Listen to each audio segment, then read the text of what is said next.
ya watu ambao wamekutumaini kwa yale ambayo walitarajia. Ni siku ambayo ni ya sherehe, ni siku ambayo ni ya furaha, ni siku ambayo ya kutembea, ni siku ambayo ya kwenda maselemo ambayo watu hawangeenda Jehova, lakini tunaitakaza siku kama siku ya mufti, kama siku ambayo imeandaa kwa sababu ya neno lako. Baba, ni siku ambayo umeleta hapa duniani kurehemu na kuwakomboa watu ambao wako kwa mateka, watu ambao wako katika vifungo, watu ambao wako katika gereza, watu ambao wameshikwa, watu ambao wamefungwa, watu ambao wameandaliwa kwa sababu ya kafara, watu ambao watu wengine wametoa maisha yao kama kafara. Rabi, tunakuinua, tunakushukuru kwa sababu ya siku ya leo. Baba, upate kututawala, tawala nchi yetu ya Kenya, tawala maibada zetu, tawala watoto wetu, tawala jamii zetu, tawala ukoo wetu, tawala watoto wako Rabi, kwa sababu ya neema yako, kwa sababu ya utukufu wako Rabi. Wacha tukuone unapokaa kiumbe kipya, unapozaliwa ndani ya moyo Jehova, unapoandaliwa kwa sababu ya maisha yetu. Siku ya leo Jehova ni siku ya furaha, siku ambayo Bwana amezaliwa kwa sababu yetu, siku ambayo mtoto amezaliwa kwa sababu yetu, siku ambayo Bwana ametolewa kwa sababu yetu, ili aje akazaliwe ndani ya maisha yetu. Wacha jamii yako yote, watoto wako Rabi ambao wamezaliwa siku ya leo wapate utukufu. Wacha kitu pia kizaliwe ndani ya maisha yetu. Wacha maono mapya yazaliwe ndani ya maisha yetu. Wacha baraka zako zizaliwe ndani ya maisha yetu, kwa sababu unatosha, kwa sababu unaweza. Hatuna kimbilio lingine, ni wewe unastahili. Unapokuja upya kwa sababu ya maisha yetu, mabadiliko ya Jehova yapatikane ndani ya maisha yetu. Mabadiliko na mafanikio yaje katika maisha yetu. Hata kama maono yetu, hata tumaini letu lilikuwa limefifia, Baba, wewe umezaliwa kwa sababu ya maono mapya, umezaliwa Rabi kwa sababu ya mambo mapya. Wacha tuone wema wako, wacha tuone utukufu wako, wacha tuone maisha mapya inapokuja ndani yetu. Asante Rabi, asante Mesia, asante Mfalme, maana unatosha, kwa sababu ya mji wa Nakuru, kwa sababu ya mji wa Kakuru, kwa sababu ya kijiji cha Kaptembwa. Wacha tuone fanaka zako, wacha tuone rehema zako tunapoenda kushiriki neno lako asubuhi wa leo. Baba, wacha tukuone unapoandaa wakazi wako, unapoandaa watumishi wako, unapoandaa watu wako. Baba, wacha tuone wema wako na fadhili zako zinapoanza kutufuata, hata kama ni maono yetu, hata kama ni nyota yetu ilikuwa imezimwa Rabi, kuja ukapate kuangaza, pate kumulika, pate kuona mafanikio ndani ya maisha yetu Rabi. Wacha tuone ukiangaza, wacha tuone ukimilika, wacha tuone tumaini mpya kwa sababu ya maisha ya watoto wetu, kwa sababu ya maisha zetu. Asante Jehova, asante Mesia, asante Rabi. Tunakuinua kwa sababu ya kanisa zetu, tunakuinua kwa sababu ya watumishi wetu, tunakuinua kwa sababu ya waimbaji wetu, tunakuinua kwa sababu ya watoto wetu, tunakuinua kwa sababu ya watu wetu wote. Asubuhi wa leo Rabi, unastahili sifa na utukufu, unastahili kuinuliwa. Wakati wengine wanainua miungu zao, wakati watu wengine wanainua sanamu zao, tumeamua tukuinue Rabi kama wajakazi wako, kama watumishi wako. Tunakuinua asubuhi wa leo. Tawala huyo mama, tawala huyo baba, tawala huyo mzee, tawala hao vijana, tawala watoto wako, tawala watumishi wako, maana utastahili. Asubuhi wa leo tunapojikabidhi na kuiweka wakfu ibada zetu za siku ya leo, Baba, wacha tukuone, wacha tuone neema zako unapotuinua, unapotupea tumaini mapya.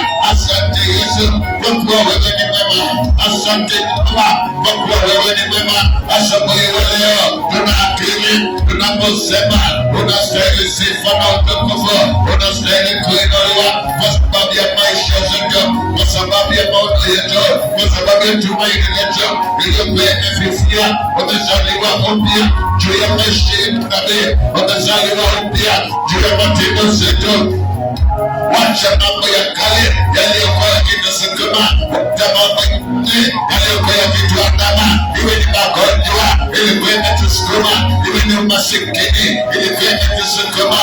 Asubuhi ya leo nabii tunakiri tukisema umekuwa tumaini, umekuwa tegemeo, umekuwa kimbilio ya watu ambao wamefifia, kwa watu ambao wamefungwa, umekuwa tegemeo, umekuwa kimbilio. Ndiposa kanisa kwa jumla linasema ni wewe Bwana unastahili sifa na utukufu.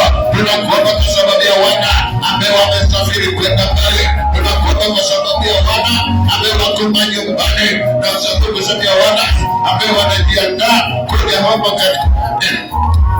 Asante Jehova, asante nabii. Wacha huko tutawala jinsi nyota yako ikaonekane tena katika kanisa la Shalom, ionekane tena kama jinsi Herode aliambiwa kwamba kuna nyota iliangaza. Baba, siku ya leo wacha na itambulike kwa mataifa zote, kwa sababu nyota ya Shalom inaenda kuangaza. Nyota ya Shalom imeonekana wazi, inaenda kuangaza, inaenda kumulika, inaenda kuongoza, inaenda kuchomoza. Nyota ya Shalom imeonekana wazi kwa makanyamoja ya Nyakoro. Kuna nyota inaangaza, kuna nyota ya Shalom inaanza kuonekana katika jina la Yesu. Asante Rabi, asante Mesia, asante Jehova kwa sababu unaweza.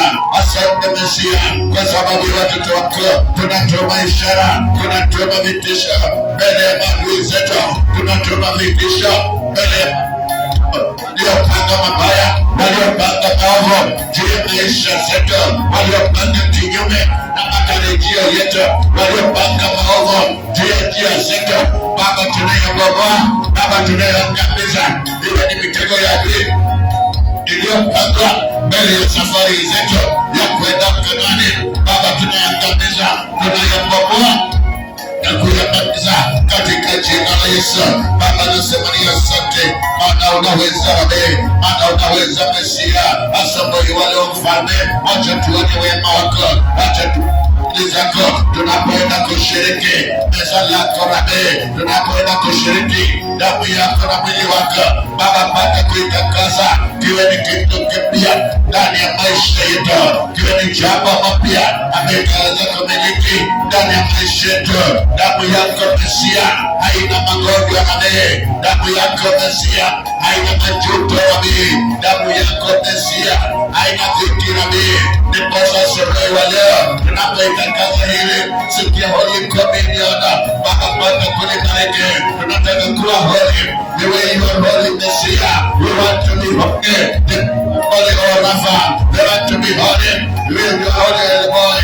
Asante Rabi, asante Mesia, asante Mfalme kwa sababu ya neema yako, kwa sababu ya utukufu wako, kwa sababu ya rehema zako. Umetuinua Jehova na tunakuinua juu, umetutendea Jehova na tunakusema ni asante kwa sababu ya kutenda, kwa sababu ya kutenda. Umetenda Rabi, tangu mwanzo Bwana umekuwa kimbilio letu, tangu mwanzo Rabi umekuwa kimbilio letu. Ndiposa siku ya leo wakati huu Jehova tumesema tunakukimbilia Jehova, wewe ndiye tegemeo, Jehova wewe ndio kimbilio. Ndiposa sababu leo tunasema ni wewe Mesia, tunasema tegemeo letu. Kanisa kwa jumla linakutegemea Orafa, kanisa zote zinakutegemea Rabi, kanisa kwa jumla na watumishi wote walio pale ndani wanakutegemea Rabi, wanakutegemea Mesia. Asubuhi wa leo Mfalme, kwa sababu ya mayatima sababu ya wajane, kwa sababu ya wafukara wasiokuwa na pakwenda na pale pakuulizia. Kama umekuwa tegemeo, umekuwa kimbilio, wape lishe, wape chakula, wape zote ambayo wanatumainia, wape yale ambayo wanahitaji ndani ya maisha yao. Rabe, hata mji wa Kamutengwa, hapa kijiji na Korowesta, hata hapo upande wa Ronda, hata pale katika Kilima, Baba tunakuhitaji, Baba tunakuinua. Wewe ndiwe kimbilio, wewe ndiwe tegemeo, wewe ndiye sehemu yetu, wewe ndiye sehemu ya biashara zetu, wewe sehemu ya fanikio letu. Asubuhi leo Rabe, tunasema ni Ebeneza, tunasema ni Mfalme. Asante Rabe, asante Mesia, asante Jehova. Tunainua madhabahu haya katika damu lako Rabe, tunainua madhabahu haya kwa damu yako, tunainua madhabahu hii kwa damu yako Mesia. Wacha tuone rehema, damu yako iliyoponya akina Matembeo, damu yako iliyowakomboa wakina Zakayo, damu yako ambayo ilitenda katika mji wa Gerasi, damu yako ambayo ilitenda katika mji wa Kana, damu yako iliyotenda katika mji wa Jeriko. Baba tunakuinua, Baba tunakushukuru asubuhi wa leo Jehova. Wacha damu yako ipate kutuokoa, ipate kutukomboa Baba, katika jina lako tunasujudu tukisema wewe ndiwe sana, wewe ndiye Mfalme, wewe ndiye kimbilio letu. Wala hawana kimbilio Baba, wanakukimbilia, wala hawana tumaini, kwa tumaini yao Jehova. Asante Yesu, asante Jehova. Tunakutuma kila sehemu ya mji huu wa Kenya, tunakutuma kila sehemu, tunakutuma Nairobi, tunakutuma Mombasa, tunakutuma Kisumu, tunakutuma Kakamega. Baba, tawala maeneo haya katika nafasi za Krismasi. Kuna kuwa na shamra, kuna kuwa na sherehe, kuna kuwa na msisimuko, bali shetani ya mbele mali ambapo watu wana furaha. Tunakemea kila maroho ambayo zinaweza zikainuka, tunakemea kila maroho ambayo zinaweza kujituma katikati ya shamra, katikati ya masherehe, katikati ya wasafiri. Baba, tunatuma vitisho, tunakemea kila maroho ambazo zinajituma na zile ambazo zinatumwa na watu.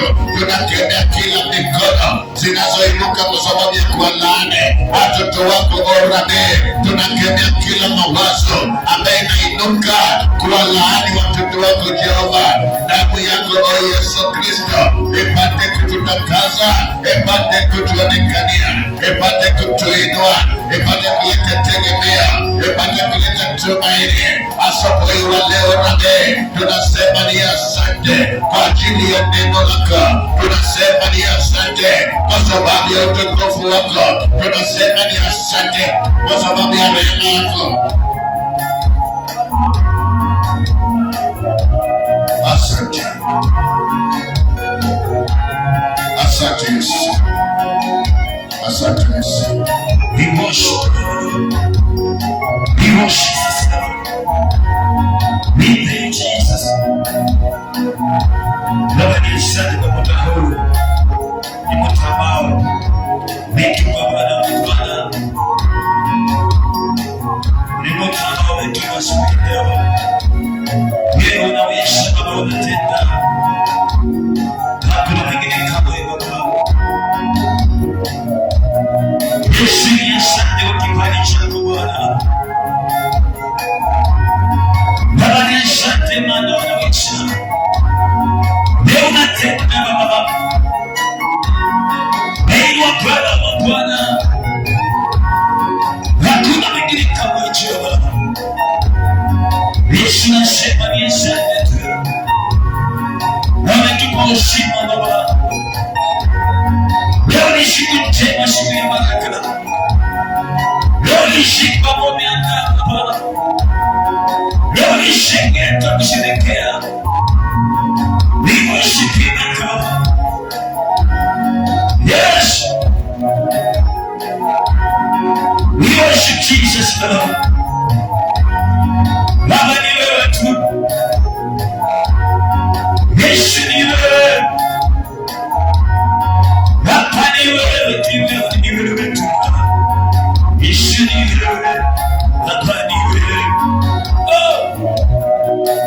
worship Jesus, Lord. Suguza, Nabini Pana Suguza, Nabini Baba,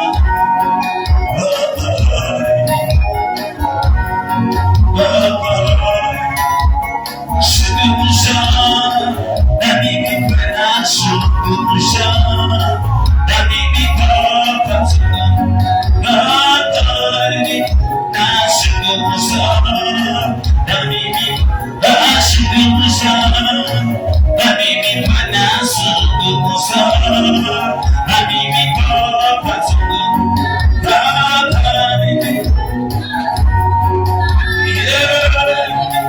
Amasuguza, Nabini Pana Suguza, Nabini Baba,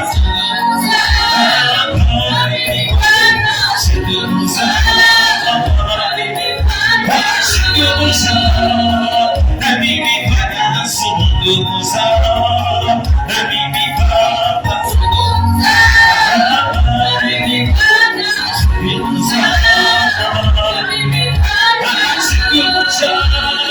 Sikuya leo suguza, Nabini Baba, suguza,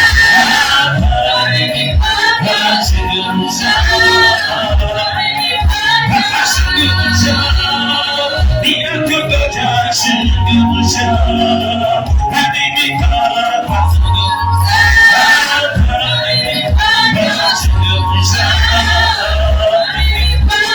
suguza, Sikuya leo suguza, Nabini Baba, suguza, suguza, Nabini Baba, suguza, Nabini Baba, suguza, suguza, bahari ya suguza, Nabini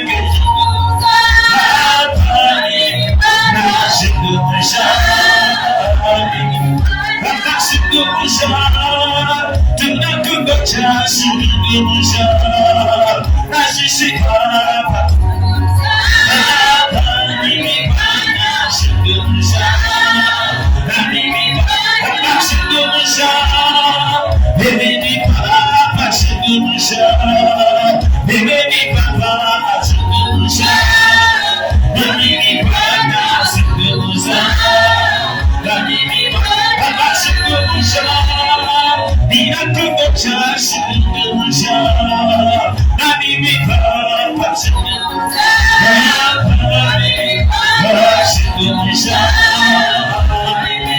Baba, suguza, Sikuya leo suguza, Asisi Baba, suguza, Nabini Baba, suguza, Nabini Baba, suguza, ibada yetu suguza, Mungu Baba, suguza, Nabini Baba,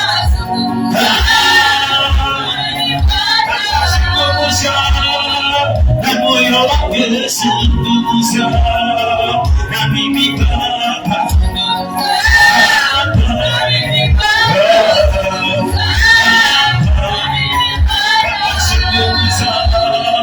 tunakungoja suguza, Asisi Baba, suguza, Nabini Baba, suguza, Nabini Baba, ni wewe Bwana, ni wewe Baba, ni wewe Baba, ni wewe Baba,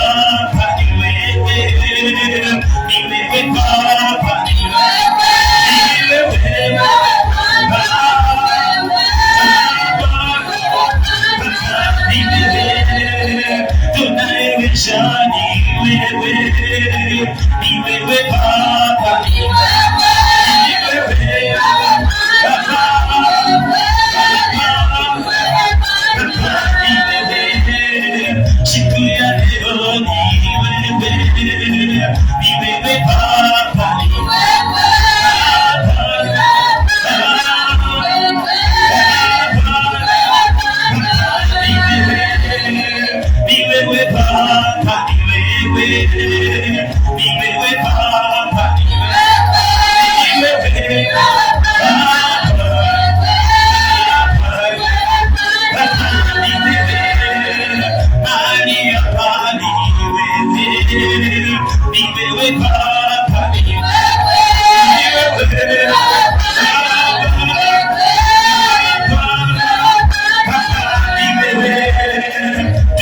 upendani wewe Baba,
hakuna mwingine kama wewe.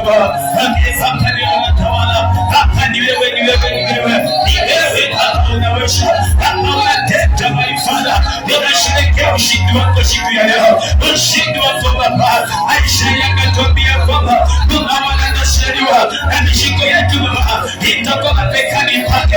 Iposha Baba siku ya leo tunakusherehekea kwa ibada zako, iposha Baba kwa kuzaliwa kwako, ni baraka zetu kwa kuzaliwa kwako, ni uponyaji wetu kwa kuzaliwa kwako, ni ushindi wetu kwa kuzaliwa kwako, ni uponyaji wetu Baba siku ya leo. Ninakushukuru Baba, ninapindwa Bwana, iposha Baba umetenda hapo nikuta kwa dunia hii, na kwamba tukombolewe, na kwamba tufunguliwe, na kwamba tujue ukweli na ukweli hapa utatuweka huru na shangwe Baba. Iposha siku ya leo tunakusherehekea Baba, siku ya leo tunakusherehekea Baba, siku ya leo tunakusherehekea, tunakuinua Baba. Inua sauti yako tu hapo tu Bwana leo, hapo tu mwabudu Bwana, hapo tu manesho, hapo tu manesho, wewe manesho, yeye ni mwanaume, Baba naume, yeye ni mwanaume, Baba naume, yeye ndiye mwanaume, yeye ndiye mwanaume, anayeshinda kifo na mauti, anayeshinda kifo hata na mauti, anayeshinda. Oh my God, yeye ndiye mwanaume tunayemuinua, yeye ndiye mwanaume tunayemwabudu, yeye ndiye mwanaume tunayemheshimu, yeye ndiye mwanaume tunayemshukuru, yeye ndiye mwanaume, yeye ndiye mwanaume. My God, Baba siku ya leo tunasherehekea ushindi wako, tunakumbuka kasha ya msalaba, tunakumbuka Baba hiyo kasha ambayo umetenda msalaba, ukanywa jana. My God, oh Baba, ukateseka, ukapita mipaka. My Father, tunasherehekea ushindi wako, tunasherehekea ushindi wako. Baba unaweza, Baba unatenda. Jesus sauti yako Bwana, nasherehekea ushindi wako. Ndio unaweza Bwana, kama sio kuzaliwa kwako hapa tungeitwa nani? Kama sio kuzaliwa siku ya leo. Oh my Father, tunakushukuru. Nashukuru mama yetu Maria, nashukuru Roho Mtakatifu, nashukuru Yosefu, nashukuru mama yetu mama kwa kuona tungeteseka, akasema siku ya leo itakuwa siku ya furaha, itakuwa siku ya kusherehekea kwa ajili ya Kristo, kwa ajili ya mkao watakaomfuata huyo Bwana Yesu. Itakuwa siku, oh my God, itakuwa siku ambayo ni ushindi.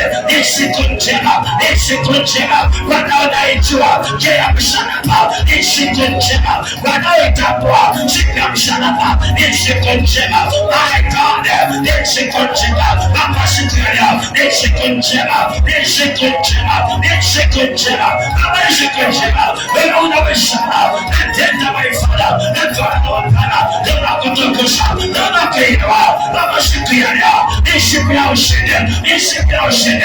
Asante Baba, oh my God, Baba nasema tulikuja sasa sisi tukombolewe, tulisaliwa kama huyo mgonjwa apone, hiyo kansa ipone, hiyo presha ipone. Oh my God, tulisaliwa ni kwa sababu tulikombolewa, tulisaliwa ni kwa sababu hata iliyopotea karudi kwako. Ipo siku ya leo tuna ushindi, tunapewa bendera ya ushindi Baba. Endelea ushindi, endelea ushindi. Baba Bwana, Mungu ameshaliwa. Endelea ushindi. Baba bendera ya ushindi. Baba shindi lemusha. Wewe unaweza. Baba unaweza. Baba unaweza. Baba unaweza. Baba unaweza. Baba unaweza. Rimaka Yesu tanamoshka.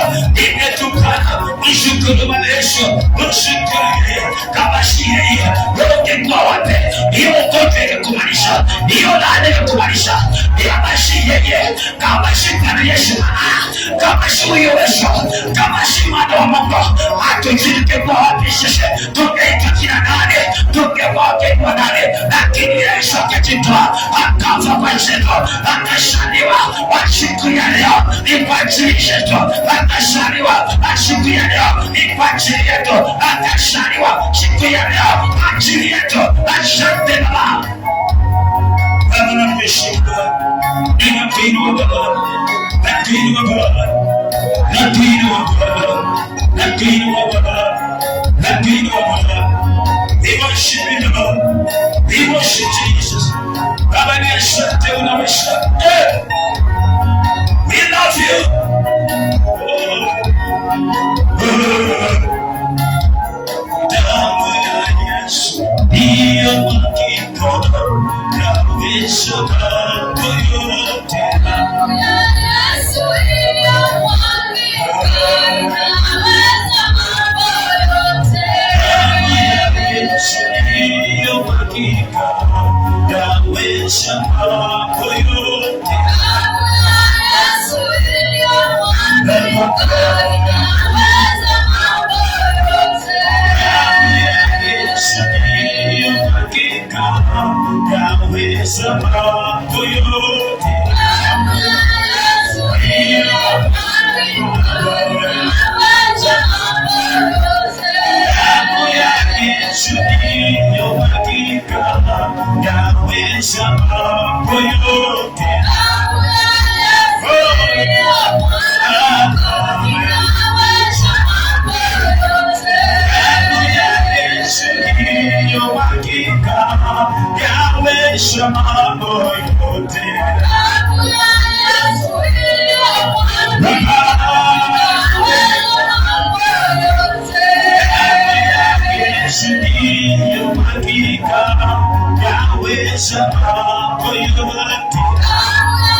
Jesus.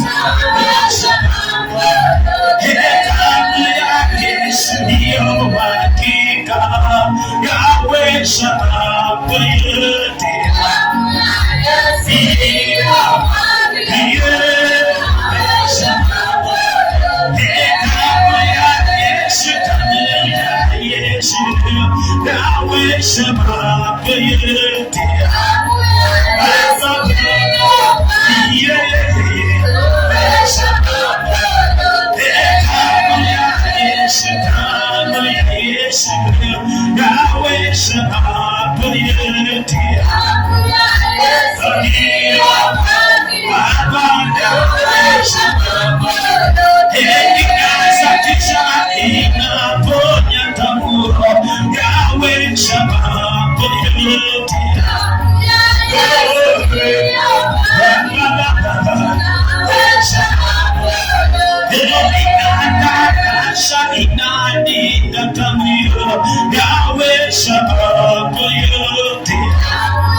Asante kwa watumishi wako hawa, asante kwa waimbaji, wachungaji, washiriki wa nyumba ya ibada wamejitoa siku ya leo.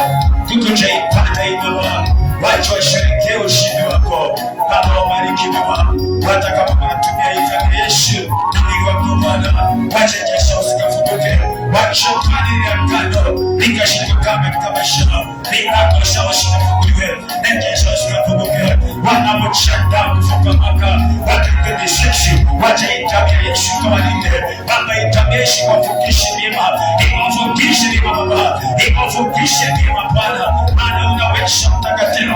Wacha damu ya Yesu iwafukishe mwaka wa 2026, wacha yote migani bali kupeleke kwa mwisho, hata wanapofunga mwaka wa 2026, wacha iende kwa pepe, wacha iende kwa ngosha, wacha iende kwa tambulia. Hakuna magonjwa Baba, nasema makinya mpoto, nitaondoa magonjwa, ninakemea roho ya magonjwa, ninakemea roho ya njari, nakemea premature death, nakemea kila madhabahu ya kutuma na kujituma, nakemea kila kusatisha, kila maroho mchawi, kila mapepo za kuzimu, kila mapepo za kwenda.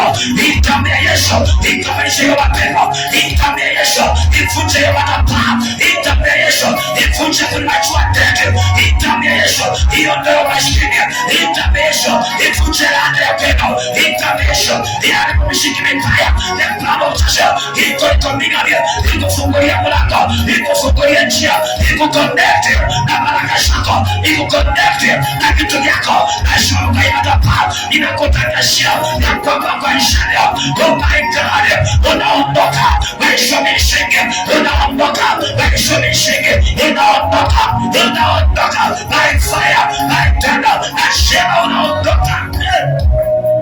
Yesu ni wetu. Kama unategemea ndio watumishi wako, ndio watumishi wako, watangulie Baba, watangulie, watangulie, Yesu watangulie, watangulie Baba.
Wapi makofi ya Bwana Yesu?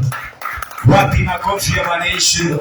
Wapi makofi ya Bwana Yesu? Shangwe na vigelegele. Wapi shangwe na vigelegele? Wapi shangwe na vigelegele tena? Amen, amen, amen. Salamia and Happy New Year. Merry Christmas and Happy New Year. Ambia mtu Merry Christmas and Happy New Year. Merry Christmas and Happy New Year. Uliza mtu mekasirika nimesema Maria. Siwe ndio umezaa, unaona uchungu ya nini? Na siwe ndio umezaa. Halo. Wanawake ndio wanafaa usikie uchungu hizi. Ndio umetoka labor out size. Naona mwanangu yuko hapa anasema, "Ungefanya hiyo kitu leo." Tukaita mtoto Jesus Christ. My daughter, ungezaa tu sahi ama tufanye kitu sahi. Unataka sahi? Tumite Yesu Kristo. Praise God. Yeah. Leo tunasherehekea kwa ajili ya kuzaliwa kwa Yesu Kristo. Nitakuonyesha mahali ambapo kwa nini Yesu unajua Yesu alisema mwezi wa 12. Kuna watu ambao hawaelewi, hata kuna wachungaji wanapinga hii, wanasema kwamba wanasherehekea miungu ya Wayahudi. Praise God. Lakini alisherehekea miungu. This is a real kwamba Jesus was born on December. Nimefunza Bible school, najua hizo mambo. Ilikuwa wakati ambapo wameshimanane. Praise God. The person inaitwa celebration. Ilikuwa wakati ambapo waliwasha mishumanane, watu walisherehekea, watu walifanya nini, watu walirukaruka kwa sababu ya ushindi. Unajua kwa nini washerehekea? Uliza mtu kwa nini walisherehekea. Wewe mbona yaani mtu anasaliwa na mnasherehekea kwa nini? Praise God. Mtu anasaliwa na sherehekea. Ni kwa sababu alikuwa mkombozi anaitwa Emmanuel. Emmanuel? What is the meaning of Emmanuel? God with us. Yaani Mungu pamoja na sisi. Yaani Mungu aliona tu. Nchi imetulia. Watoto umeona watoto ambao hawana baba. They call it sorry kwa jina mlisamiwa mtandao lakini wanaitwa chokora. Praise God. Watoto zao hawana baba. Hawana mtu wa control. Hawana mtu wa kuambia kuja hapa. Hawana mtu wa kuambia ulalaje, hakuna. Sasa nchi ilikuwa haina mwelekeo. Ndiposa nabii Isaya akamwambia, unajua Yesu anatoka katika ukoo wa Daudi, wa David. Praise God. Isaya akamwambia, nyinyi uzao wa Daudi, jamii ya Daudi, mnalialia nini? Mnasumbukana nini? Tulieni. Tulia. Takusomea Isaya. Tulia. Mwana anaenda kushaliwa. Kuna mwanamke bikira anaenda kupokea mimba, atamzaa mwana na ataita Emmanuel. Kwa nini? God with us. Na hiyo jamaa ambaye anakuja atachukua mishiko zetu aweke pekani. Kwa nini? Inamaanisha msalaba. Msalaba ulibeba wapi? Kwa peka. Praise God. So tunasherehekea kwa sababu ya ushindi ambaye Bwana alitupatia siku kama ya leo mwezi wa 12. Ndio maana tunasherehekea ushindi. Praise God. We celebrate because of that. Kwa sababu si kitu rahisi mtu kujitoa akufie. That is the only man. Akikuja hapa sisi wote ni wanawake. Praise God. Yesu akishuka hapa atende nafasi kati. Kwa sababu is the only man. Yeye ndiye mwanaume aliyetembea uchi kwa barabara. Aliyetembea uchi. Hamjui kwa nini alifungwa hiyo kitu hiyo wakati huko kuanga na zile nguo zetu za speed cover. Sasa hizo alikuwa anatembea akiwa freezers. Mambo sisi tunarua mtu akaona bwana huyu mwanaume bwana kabisa hela afunge. The only man who was naked. Alitembea uchi. Mbele ya wanawake, mbele ya watoto, mbele ya wanaume, mbele ya dunia nzima, sio Kenya tu, the whole world. Akatembea uchi. Praise God. Na akabeba msalaba. Huyo ni mwanaume. Sema huyo ni mwanaume. Huyo sema kama unamaanisha wewe. Huyo ndiye mwanaume. Wacha sisi tuko hapa tukiona juu inapiga tu mama. Huyo hakuita mama. Praise God. Huyo hakuita mama. Zai wanaume ukiwa hapa nyoka ikitokea mtapiga tu mama nyoka. Lakini Yesu anakutana, anaambia jina limeandikwa kwamba sitakuabudu wewe, nitaabudu Baba aliye mbinguni peke yake. Anafika msalabani, wanamgonga misumari, yani ukiocha usini mpaka wakigonga misumari unachika mato na shimatini, unaangalia kando, lakini maana wameka mkono, wanagonga misumari wa 12, misumari ambao unakaa kama chuma, wanagonga chuma ametulia, wanagonga ametulia. Anapokufa anaingia kuzimu, anaambia shetani, sina muda na wewe, nimekuja ufunguo, niende nao. Yake olimana aliyeshinda kifo na mauti, praise God, akatupatia morali, akafanya imani yetu ikainuka viwango vingine. Waliposema ukikufa utafufuka tena, Yesu akawa mfano. Alipokufa akaamka, akasema hivyo ndio mtakuwa mtakapolala siku moja, iko siku moja pia mtaamka. Haijalishi na ikani, lakini Yesu alisema yote yamekwisha msalabani, yote yamekwisha msalabani. That's why here we're celebrating our victory from the cross, our victory from the blood of Jesus Christ. Tunasherehekea tukiwa ndani yake, akiwa ndani. Praise God. Sasa hatusherehekei kwa sababu tuko na pesa, hatusherehekei kwa sababu tumekosa cha kufanya, hatusherehekei kwa sababu hatuja kufanya. We celebrate because there is a man. Akuna jina ngapi? Akuna jina ngapi? Jina ngapi? Anaitwa nani? Sema na sauti nikusikie. Yesu. Alikataa cheo, akasema nitakuwa kama mtu mdogo. Mambo ya majeo hii, mabishop, maapostol ni hapa duniani tu. Praise God. Amen. Mimi niite Wanjala, niite Espo. Very good. Kuna mwanangu mmoja hapa anaitwa Pastor Ndo, anaitanga Mr. Wanjala. Very good. Hasikasiriki sababu jeo ya nini? Wacha nifanye matendo ya Mungu isije kwenda kuliko majeo. Apostle, madokta. Hello? Hiyo majino na pepeshwa ni muziki, kwanza ni muziki unapoweka jini tu. Haitamsaidia. Yesu alikataa chua, akasema niite tu Yesu.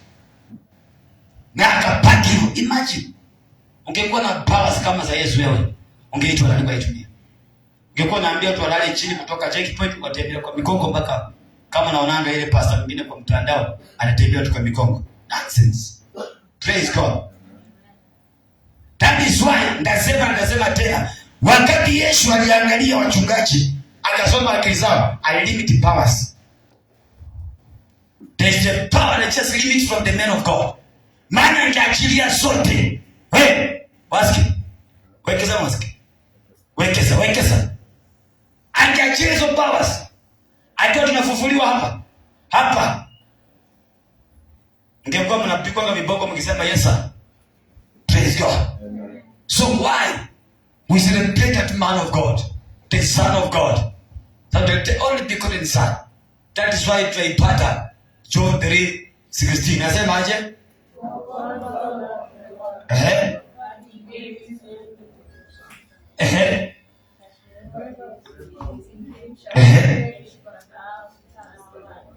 Praise God. We celebrate him because he is a winner. I am a winner in Jesus' name. I am a winner in Jesus' name. I am a winner in Jesus' name. I am a winner in Jesus' name.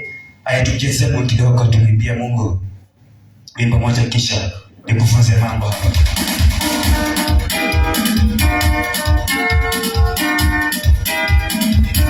Saidi hapa hapa.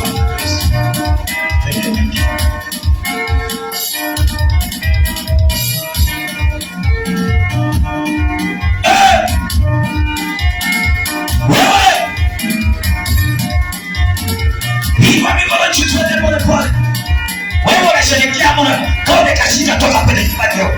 Unakashika nani hapa? Wewe kashika kufurahi kwa celebrity.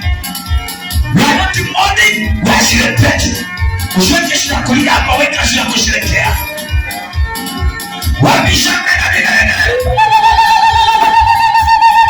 Piga makofi. Piga.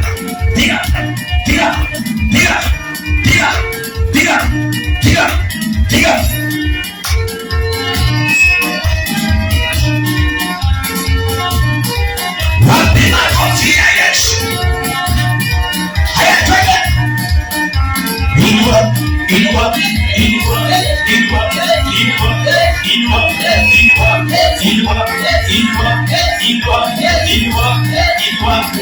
Wabisha mena.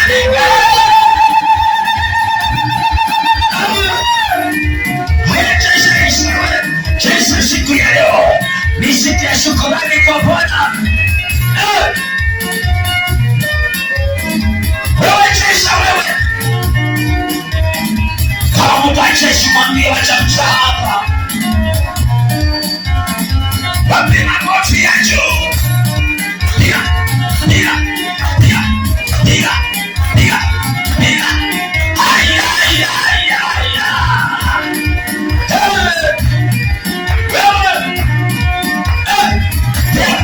Mwambie Merry Christmas.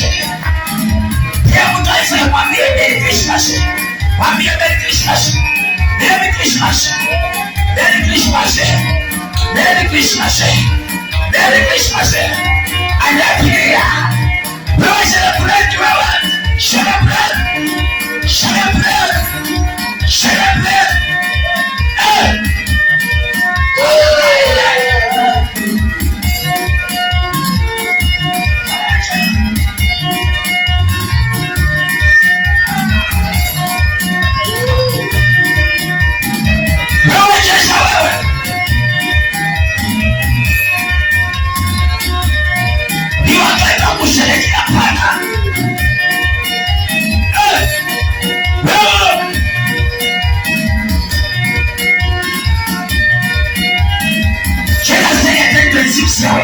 Waje ya tembeni faizo.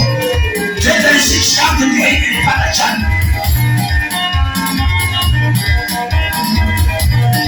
Ile baba yake tembeni shishu.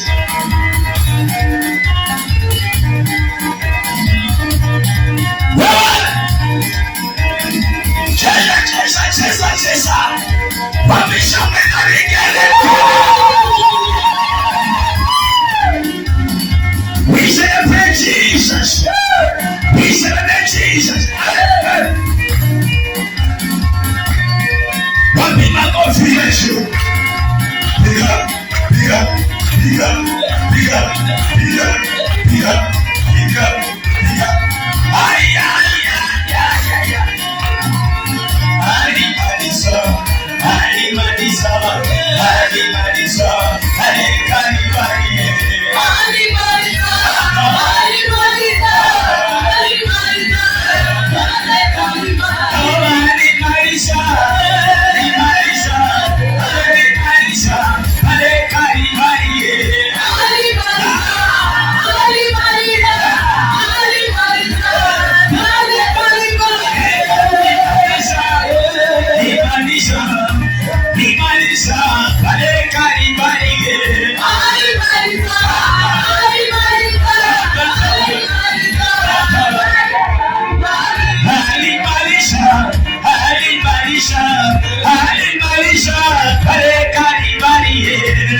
Kama imeisha yote wapi makofi? Haimeshika zako. Hiyo makofi ilisha. Hiyo dhambi ilisha. Hiyo dhambi iliondoka. Mishigo iliondoka. Alimalisha yote.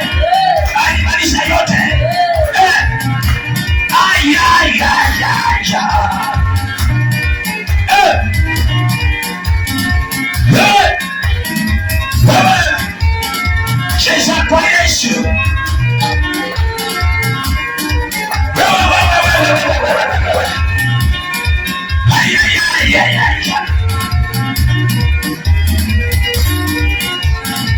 Wewe cheza kidogo.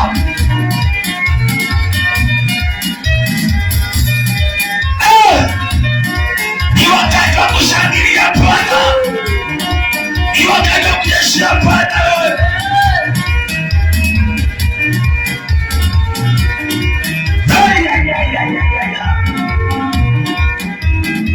Kwa Yesu kuna raha.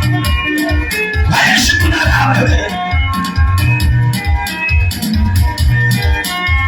Inua, inua, inua, inua, inua, inua, inua, inua, inua, inua, inua, inua, bariki, bariki, bariki, bariki, bariki, bariki. Inua Yesu juu. Inua Yesu juu. Inua Yesu juu.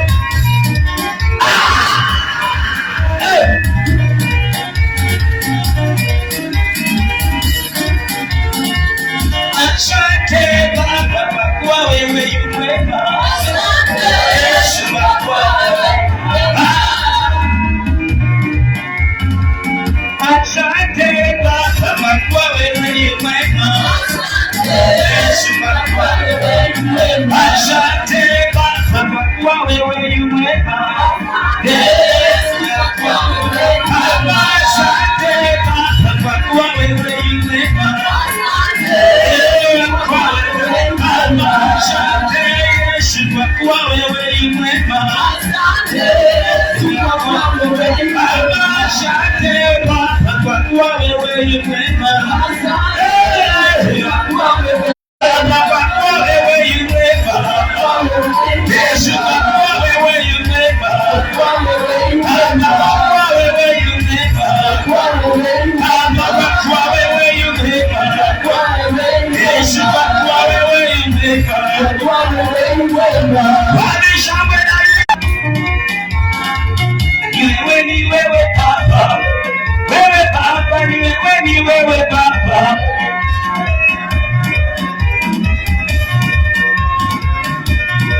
Wani shangwe na wewe.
Wapi makofi ya Yesu?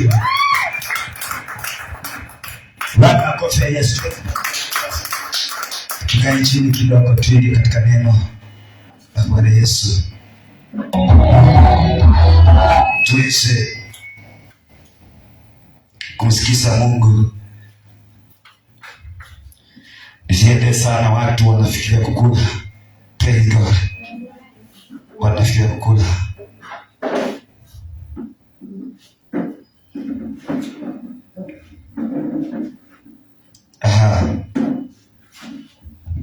Tunasherehekea nini?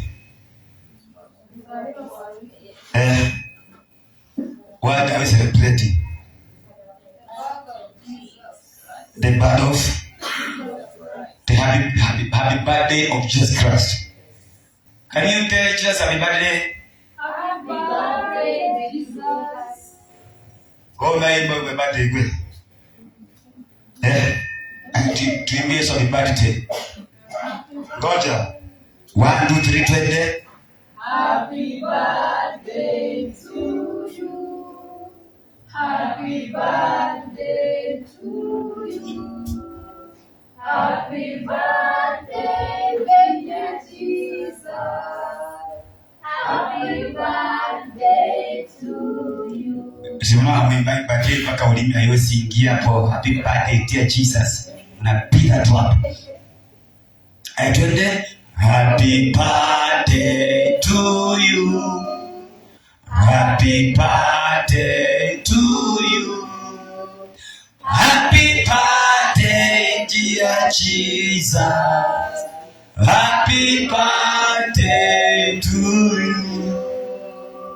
How old are you now? Are you? Uncountable, yes. Uncountable. So we wish you just happy birthday as you born in us in this month of December. God bless you for being our friend, our father, our brother, our guide, our everything in our life. You came to rescue in the evil hands. Kutoka kwa mikono mibaya. We celebrate you Jesus today. We appreciate you, the Son of the living God. Tunakupenda Yesu. Kazi iliyotuachia tunaiendesha. Despite kuna challenges mingi, lakini tumeshikilia ile steering, hatujawachilia. Tunaposherehekea kuzaliwa kwako mahali ambapo ulipo, nasi furahia kwa sababu tumechukua fursa hii ya kukumbuka matendo makuu uliyotufanya kule msalabani. Nasi tukasema tutasherehekea tukukula peke yake, tutakuja kwa jina lako kwa sababu ya ushindi wako na kwa ajili ya kutupenda na sisi na kutukufia sisi msalabani. So we love you, and we honor you, the Son of the living God, in Jesus' name. Please makofi mazuri. So,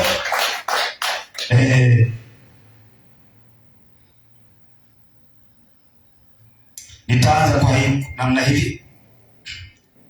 Nataka nikuonyeshe kwanza, nikufungue akili yako kwa sababu ya maswali ambayo uko nayo, maswali ambao watu wamewafunga kwa kuwatanganya kwamba hakuna kitu kama hiyo kusherehekea siku kuu ya Christmas. Sio siku ya nini, sio siku, ni siku ya miungu, sijui nini.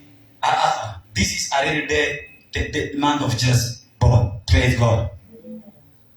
Tutakuja hapa kidogo tu nikueleze mambo kadhaa kisha niende kwa neno la Mungu. Kile kilifanya Mariamu yasababisha the destiny connector wa Mariamu kupata mimba alikuwa nani? The destiny connector alikuwa nani? Alikuwa Elizabeth. Alikuwa nani? Elizabeth, I think alikuwa andi yake. Kazi. Praise God. Elizabeth alikuwa tasa. Na mume wake alikuwa kuhani, the priest.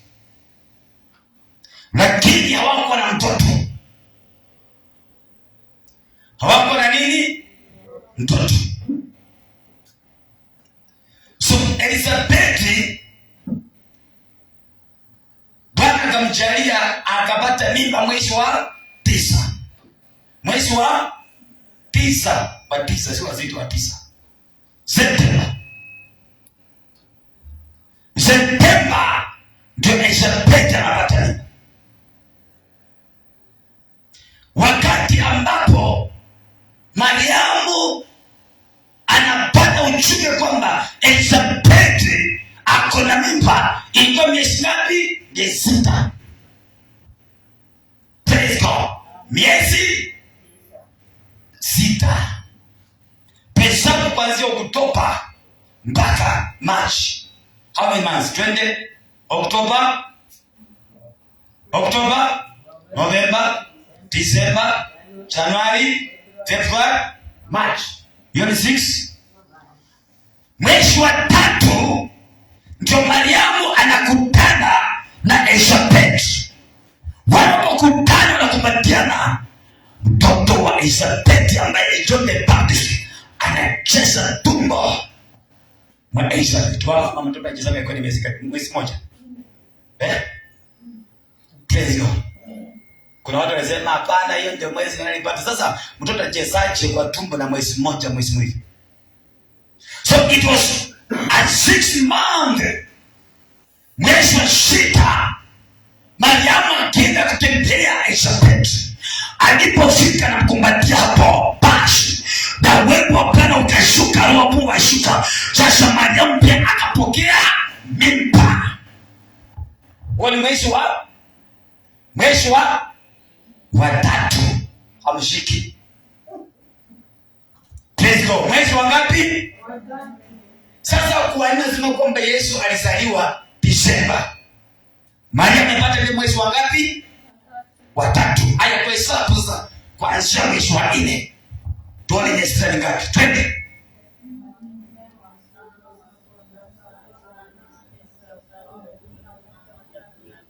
Ni miezi ngapi tisa? December. Which means Jesus was born on December. Right or wrong? Sasa watu wasipoteze kwamba ni hapana, Jesus was born on December. Praise God. Na ilikuwa siku kuu ya kuwasha mishumaa 8. That is why we celebrate. Tunasherehekea kwa sababu ile siku yenyewe ilikuwa siku kuu ambayo ya kuwasha mishumaa. Na ukumbuke, praise God, ukumbuke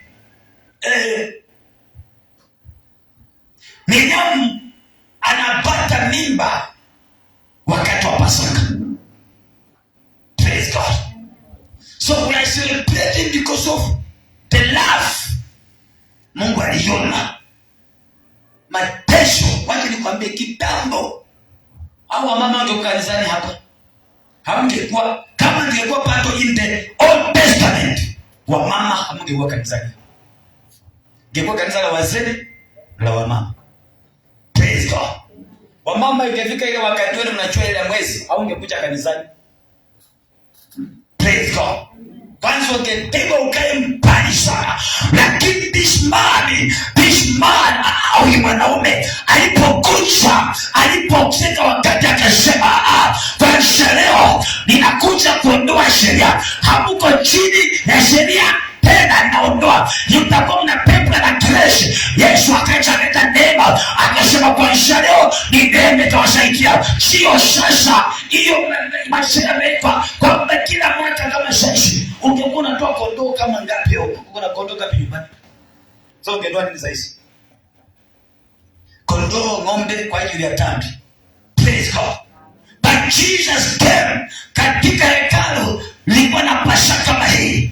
Yesu alikuwa msalabani. Maseka vita alizokishirikishwa. Pasaka katika babu. Kila kitu kaonekana kule nyuma. Yesu akasema, yule atakayenifuata achikane na ushake, abebe msalaba wake, ajilete mwenyewe mzima. Praise God. So Yesu alikuja kutuokoa bure. Hata wakati wa Yesu analetoa mwanamke kahaba, wazee walimwambia, mwalimu, sheria ya Musa inasema nini? Yesu akasema, basi mimi nimekuja ili kwamba sheria kumemwe chini ya sheria. Yani nimekuja kufuja hiyo kasheria katoke. Nimekuja kutoa hiyo. Sasa kama hujaifanya ile dhambi, pika huyu mwanamke mama. Sheria ya Musa, yule mwanamke angepigwa mawe hapo na afungwe mawe. Lakini swali ni kwamba mwanamke anaweza fanya usharati peke yake? Yule mwanamke aliyefanya usharati nyumbani kwa wapi? Praise God. Tukifika biku tuulize Yesu, na yule mwanamke bwana, mwanaume kani alikuwa amezini na yeye? Kwa sababu ni mwanamke alipelekwa peke yake. Wangeleta wetemani ambaye alizini na yeye, basi tujue pia huyo mwanaume. Which means that the priest around them. Praise God. Sasa, we have come to celebrate the birthday of Jesus Christ, ambaye alizaliwa mwezi wa 12. Kuna watu wamepakawa hawa wasema inakuja kitu kama hiyo, wewe basi tuambie yako. Tuambie yako, umepotea mnaabudu miungu. Let us worship miungu. But we are worshiping Jesus Christ. Praise God. Amen. Wewe kama uchefadake, that's why we go celebration. And tunaona watu wanaasha mataa, wanaasha nini. We are celebrating. Hata wengine wanasherehekea kwa ulevi. That's celebrating. Praise God. Kwanza tuchalala kwetu huko. Kile mpaka asubuhi. That's celebrating. So it doesn't matter, but how are you celebrating?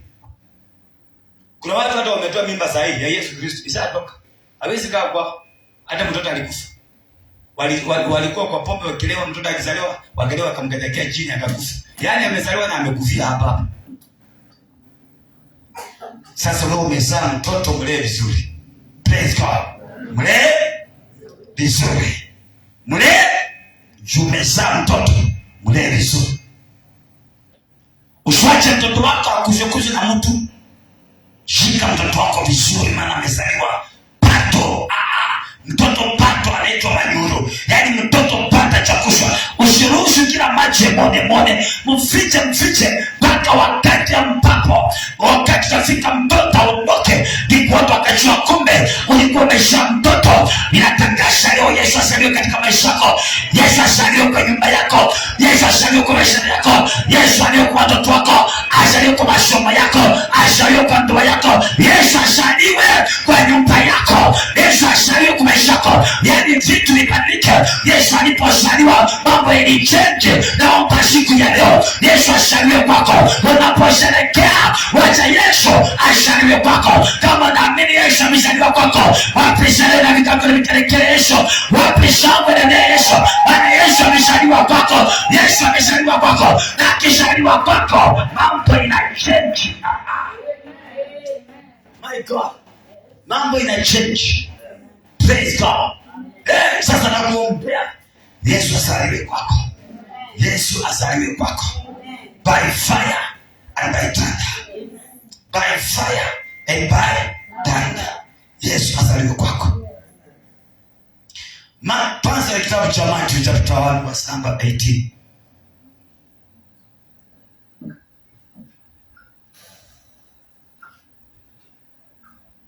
Kitabu cha Mathayo mlango wa kwanza mstari 18.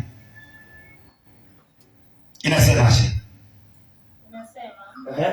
Kuzaliwa kwake Yesu Kristo. Kuzaliwa kwake Yesu Kristo kulikuwa hivi. Mariamu ambaye ndiye mama yake alipokuwa ameposwa Yusufu, kabla hawajakaribiana, alionekana ana mimba kwa uwezo wa Roho Mtakatifu. Naye Yusufu mmewe, kwa vile alivyokuwa mtu wa haki. Praise God. Kwa nini Yesu akazaliwa kwa uwezo wa Roho Mtakatifu? Hello. Sai mimi ningekuja kama malaika, mngeniamini? Ningekuja kama malaika, mngeniamini? Praise God. Wewe ukiamka asubuhi uone mtu anasema mimi ndio Mungu na nimekuja kuanza kufungua kanisa hapa mwisho akamtemba. Utaamini? Na ametoa macho hivi. Ndio Mungu. Nimetuma. Yesu kama angekuja malaika aseme mimi ndio malaika na nimetuma kwenu, mimi ni malaika Yesu nimekuja kuokoa. Kuna mtu angemwamini? Yesu ilibidi aje kwa uwezo wa Roho Mtakatifu. Yesu alikuwa 100% God and 100% human being. Praise God. Yesu alikuwa 100 Mungu na 100 mwanadamu. Akafaa umbo la kibinadamu akuje awaonyeshe njia ndiposa mwamini. Akule kama wewe, apigwe kama wewe, anungunike kama wewe, akwe na deni kama wewe, awe na nyumba kama wewe. Lakini kuna vitu ambavyo Yesu hakufanya. Praise God. Yesu alifanya vitu kuonekana kwamba ni Mungu mara 100. Na tena kwa mwanadamu alifanya mara 100. Akafaa kabisa mwanadamu, akaongea kama mwanadamu, ili kwamba mwelewe alikuja kwa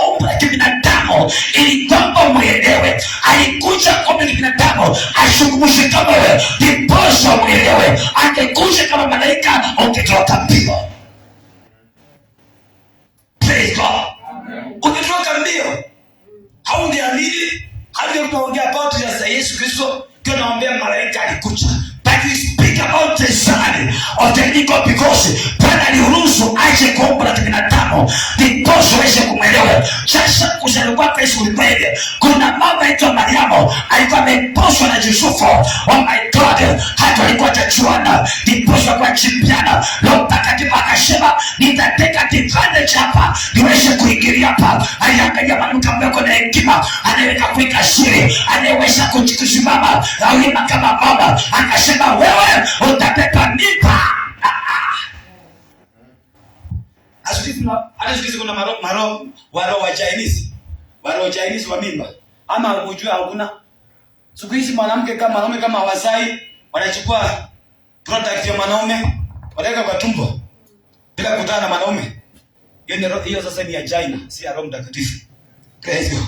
Inaitwa implant kama mnaita beauty plant. IVF. Sasa hii inaitwa IVF.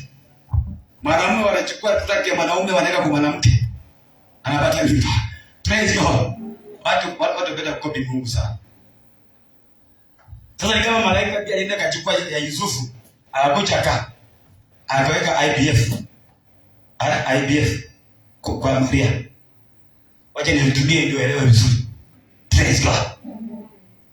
Hawakutana kini tamaka na grow. Yani mama anakaa anaanza kutema mate. Umeona mama alikuwa na mimba wewe? Mama alikuwa mjamzito wewe. Wewe anaweza amua kile katikati ya barabara na gari zipite kando. Na atoki. Hawezi kubeba hata wanaume mimba tuone vile ambayo mama alisikia hiyo mimba. Mungu tupende sisi tubebe mimba siku moja. To feel how the women feel when they do that. Yani siku moja niko kwa line kwa bank, family bank, nenda kutipa pesa sehemu za kitani. Mama akatoka tu huko. Tuko kwa line.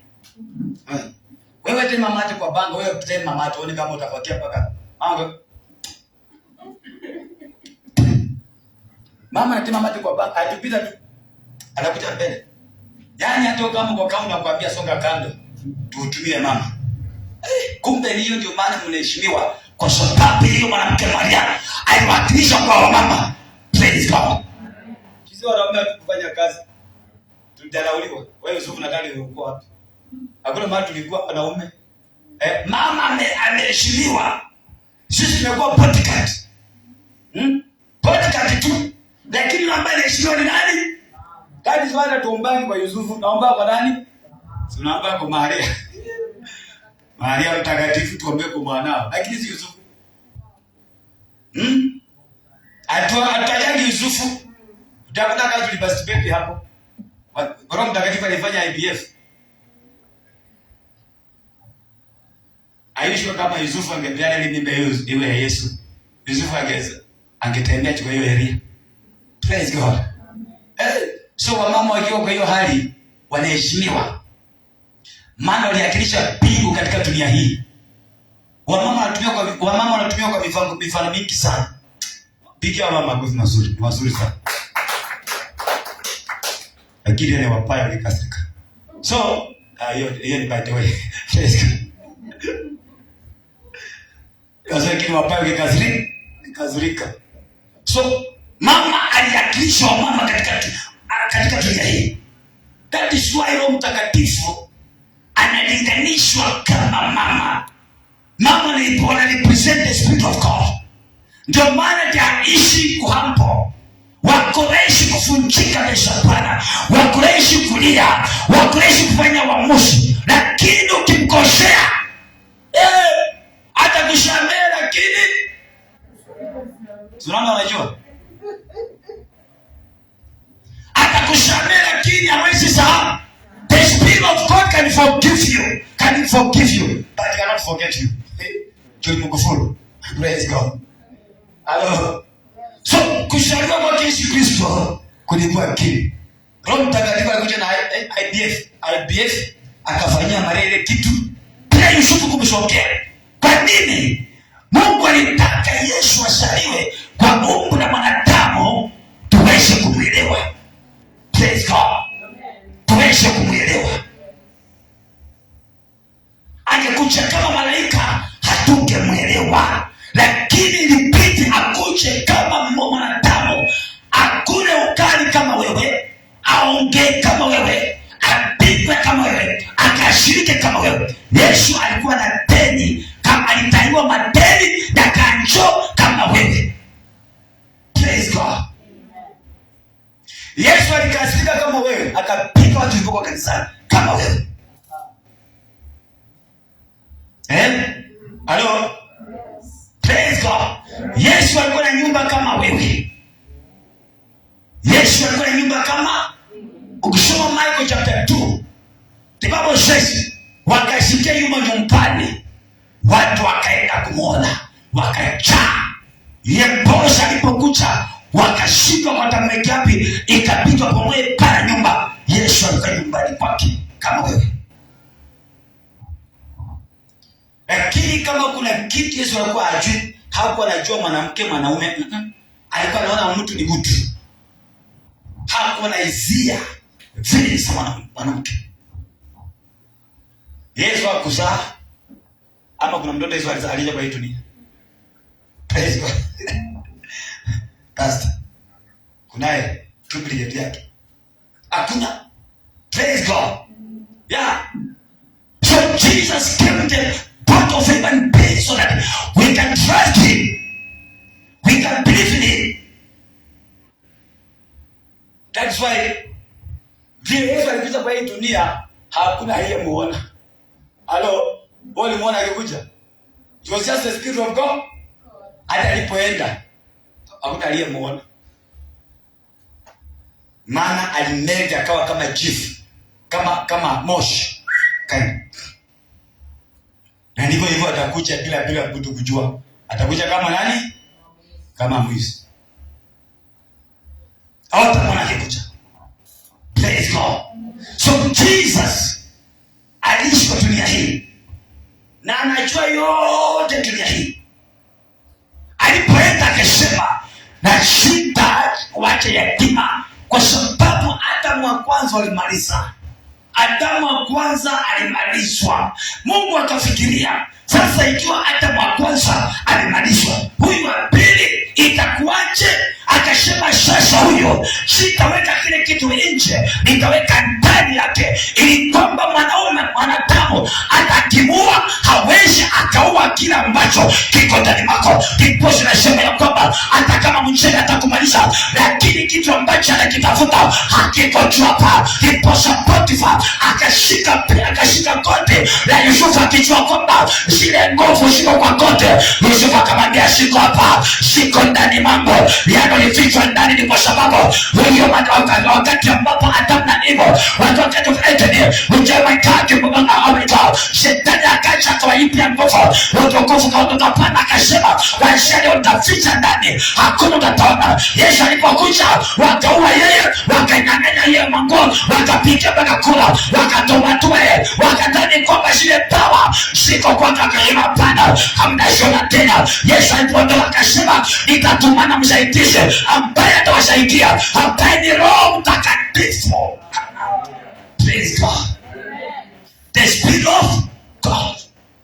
Yani tunakaa na Roho Mtakatifu ambaye ni mwalimu mwema, ambaye ni kiongozi mwema, ambaye ndiye kaita wetu, anatuonyesha njia. Na ujue kwamba dunia ikiumbwa Yesu alikuwa kwa hii dunia. Praise God. Dunia ikiumbwa Roho Mtakatifu kwa hii dunia. Walikuwa wangapi? The cabinet ambaye haitaifujika. Wakati ambapo Lucifer na mapepo zake walifanya opposition leader, wakawa opposition leader, Mungu akaunda cabinet ambaye alitrust, cabinet ambaye Mungu ndiye boss, anafuata Yesu, anafuata the Spirit of God. Mungu Baba, Mwana, Roho Mtakatifu. Yani Mungu ataingia kwa ofisi ya Yesu, lakini Yesu hawezi kuingia kwa ofisi ya Mungu. Praise God. Yesu ataingia kwa ofisi ya Roho Mtakatifu, lakini Roho Mtakatifu hawezi kuingia kwa ofisi ya Yesu. Yaani hata wewe roho Mungu secretary. Nataka receptionist. Ana pia. Ukitaka kumwona Yesu unamapproach Roho Mtakatifu. Ukitaka kumwona Yesu kana Roho Mtakatifu vizuri, mpendane. Halo? Atakuitia Yesu. Atakwambia Jesus is here my brother. Na ukitaka kumwona Mungu, pombeleza Yesu, kae naye vizuri. That is the only way out. Kwani mnasoma Biblia gani? The way out. Jesus is the only way out. Yeye ndio njia pekee ya uzima wa milele. Kama unataka kumwona Mungu, ile daraja. Wewe ni kwa ibada ati. Njoni kwake Yesu. Kwa wewe ni daraja kuvuka mto. Ya pili njoo kwake Yesu. So imbe vizuri bazima vizuri. Aya.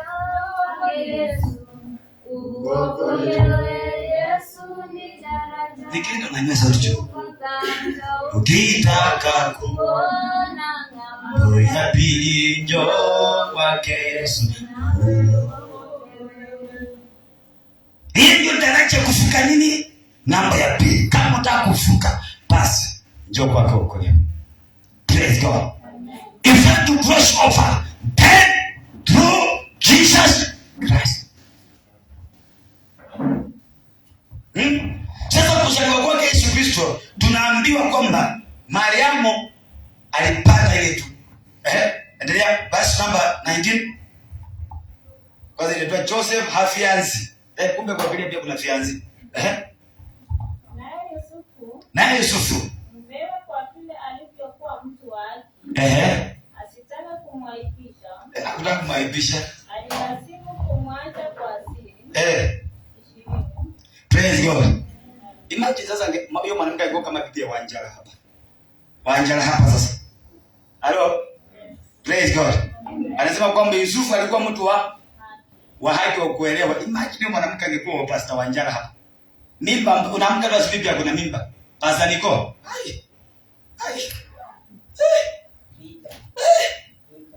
Si vita lakini hata utafikiria ni nini litaja.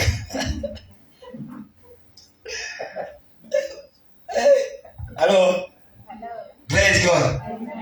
Mzazi anaamka anapata bagi kwa gate. Nini mbaya? Kimeumana. Hata mzazi wako, na imagine wazazi wa Maria wangemuuliza, hii ndio ulitoa wapi? Alisema aje? Mungu tusamee tu mama, mengine kweli inahitaji tu hekima. Praise God. Yaani muamka asubuhi, bibi anaanza kufanya. Baby, ukiniletea mapera mbichi na ndimu. Na penye unakaa hakuna mapera mbichi. Uko na shida gani? Nasikia kama siko sawa. Hai. Twende tupime. Congratulations sir. Your wife is pregnant. Kai. My wife is pregnant. My wife is pregnant. Unaweza bado ndio kuuza kwanza bibi yako. Hello. Praise God. Sasa wacha hivyo basi. Yule Yusufu angekuwa kijana wa kanisa, praise and worship, na Maria praise and worship. Pastor kama ningeamini ndio mimba ya Yusufu. Mungu siwahi fanya kitu kingine kama iko dunia saa hii. Watu wataona kwa nyumba. Mungu tatari fanye kitu. Mungu usifanye kitu kama iko hii generation. Usifanye. Watu wataona. Watamaliza.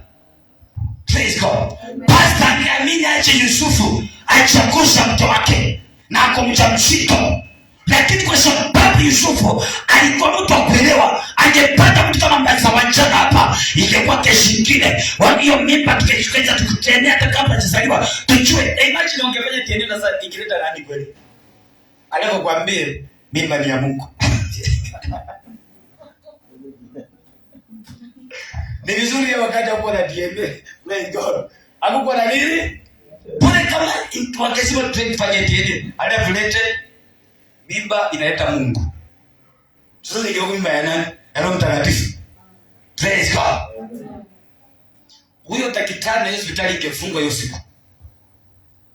Halo? So inahitaji ndiposa Mungu anatumia watu ambao wako na hekima, watu ambao wako very understanding. Hata wakiona kitu hawezi wakaachi ovyo. Wakiona kitu hawana maswali mingi, wanalax, wanaangalia kitu imekuchache, imeanzaje, kaendaje. Hawezi kuamka tu. Maana Yusufu alikaa kimya, akataka ku understand what is going on. Malaika akamwambia usimguse huyo, maana ameheshimiwa huyo mama, na usimguse mtoto wake. Hata siku moja Yusufu akamka akafikiria, wacha toroka ache mwanamke. Malaika akamwambia ukijaribu wewe. Mwenye mimba akasema wewe, lea hii mimba kama kazi yako. Halo, yaani mwanaume yani mkako mimba nakwambia usitoke hapo, lea hiyo mimba. Praise God. Mwenda kumwambia wewe usitoke hapo, kaa hapo leo mimba. Huyo ni mfalme. Oh my God. Yusufu akajua kumbe mke wangu amebeba mimba mbaya ya kawaida. Ni mimba mbaya my God. Atasamkombozi ambaye atakomboa dunia hii. Atatuondoa katika shida. Atatuondoa katika mateso. Wacha nikwambie, Yesu alizaliwa kama wewe tu. Praise God. Kama wewe tu. Yesu akahasuru kama wewe tu. Akajifunza kazi ya kupika randa, akapika randa. Lakini siku moja akapata revelation, I am not a common person. I am the son of the living God. Ambia mtu haijalishi mahali ulizaliwa. Ni wewe ujijue wewe ni nani. Haijalishi wazazi kama walikuzaa, lakini ujue tu kwamba wewe ni nani. Who are you? Uliza mtu by the way, wewe ni nani? Who are you? Hata ujijui. Praise God. Haujijui? Haijalishi mahali ambapo umezaliwa, kitu ya maana wewe ni nani. Hello? Praise God. Daudi anazaliwa kwa nje ya ndoa. Kama siku kama leo sawa kwa disco, Daudi anazaliwa, lakini became to be a king. Praise God. Kwa sababu ya ujasiri wake. Pia mtu high-five. Ambia ujichue. Acha kukaa kama maziwa mala hapa. Praise God. Kaoma peke yake, pastor. Pastor.